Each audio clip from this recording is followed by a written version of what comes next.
দীর্ঘ এক যুগেরও বেশি সময় কারাবরণের পর মুক্তি পেয়েছেন জামায়াতের সহকারী সেক্রেটারি এটিএম আজহারুল ইসলাম।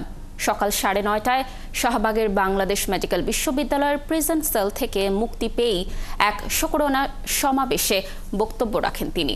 তার ও জামায়াত নেতাদের ওপর অন্যায় হয়েছে দাবি করে জড়িত সকলের শাস্তি দাবি করেন তিনি। এ সময় এটিএম আজহারুল ইসলামের সুস্থতা কামনা করেন জামায়াত আমির। 2012 সালের 22 আগস্ট মগবাজারের বাসা থেকে আটক হন জামায়াতের তৎকালীন ভারপ্রাপ্ত সেক্রেটারি এটিএম আজহারুল ইসলাম। 2014 সালের 30 ডিসেম্বর শেখ হাসিনা সরকারের আদালত মৃত্যুদণ্ড দেয় জামায়াতের শীর্ষ এই নেতাকে। দীর্ঘ আইনি লড়াইয়ের পর মঙ্গলবার মৃত্যুদণ্ডের আদেশ বাতিল করে এটিএম আজহারকে খালাস দেয় সর্বোচ্চ আদালত। রায়ের কপি কারাগারে পৌঁছানোর পর বুধবার সকাল 9:30টার দিকে বাংলাদেশ মেডিকেল বিশ্ববিদ্যালয়ের প্রিজন সেল থেকে মুক্তি পায় এটিএম আজহারুল ইসলাম।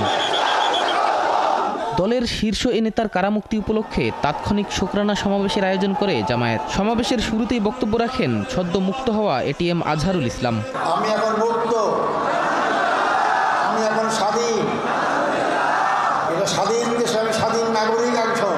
আমাদের মহামান্য আদালতকে ধন্যবাদ জানাইতে চাই, তারা ন্যায় বিচার প্রতিষ্ঠা একটা অগ্রণী ভূমিকা পালন করছেন।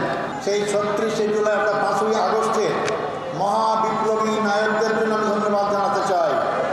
তাদের অক্লান্ত পরিশ্রম আন্দোলন, তাদের মাধ্যমে স্বৈরাচার ফ্যাসিস্ট সরকারের পতন হতে বাধ্য হয়েছে। জামায়াতের শীর্ষ নেতৃবৃন্দকে বিচারিক হত্যা করা হয়েছে অভিযোগ করে ঘটনার সাথে জড়িতদের শাস্তি দাবি করেন তিনি। তাদেরকে অন্যায়ভাবে হত্যা করা হয়েছে, জুডিশিয়াল কিলিং করা হয়েছে তাদেরকে। যারাই হত্যাকাণ্ডের সঙ্গে যেখানে যে পর্যায়ে জড়িত সবাইকে আইনের আওতায় নিয়ে এসে তাদেরকে বিচার করা হোক। পরে জামায়াতের আমির ডাক্তার শফিকুর রহমান এটিএম আজহারুল ইসলামের সুস্থতা কামনা করেন। বলেন, আগামী দিনে সকল ষড়যন্ত্র মোকাবেলা করে এগিয়ে যাবে জামায়াতে ইসলামী। আমাদের এই ভাইয়ের জন্য দোয়া করবেন সবাই। আল্লাহ যেন তাকে ন্যায় হায়াত দারাজ করে দেন, তিনি যেন সুস্থ থাকেন এবং জাতির প্রয়োজনে তিনি যেন দায়িত্ব পালন অব্যাহত রাখতে পারেন। এদেশের জনগণকে আমরা দেওয়ার পক্ষে, আমরা এক থাকবো, জাতির প্রয়োজনে এক পথে হাঁটবো এবং জাতির প্রয়োজনে সমস্ত ষড়যন্ত্র মোকাবেলা করে সামনে ইনশাআল্লাহ এগিয়ে যাব। শাহিদুজ্জামান সাকিব, 71, ঢাকা।